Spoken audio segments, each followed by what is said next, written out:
Welcome back mga kabigis! Tara, gawa tayo ng sabaw na pampawi ng pagod, madali, comforting, at malasa gamit ang Mrs. Garcia's Beef Camto. Ang Beef Camto ng Mrs. Garcia's ay perfect for slow cooking. Malaman, gelatinous, at masarap habang pinapalambot sa sabaw. Kaya ito ang swak na cut para sa family-style soup. Una, pakuluan natin ang beef camto. Ilubog sa tubig kasama ang luya, paminta, at kaunting asin. Habang kumukulo, tanggalin ang mga impurities para luminis ang sabaw.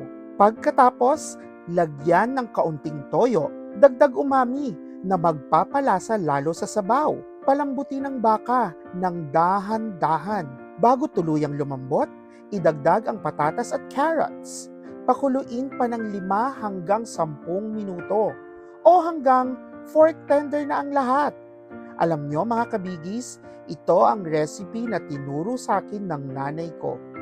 Madalas naming ulamin tuwing dinner time, lalo na kapag pauwi na si daddy galing sa pagmamaneho ng jeep. Para sa amin, ito ang tunay na comfort sabaw ng pamilya.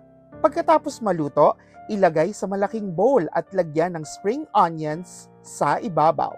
Ang aroma ng luya at beef plus ang tamis ng carrots at patatas, yan ang sabaw na hindi lang nakakabusog, kundi nakakatanggal din ng pagod.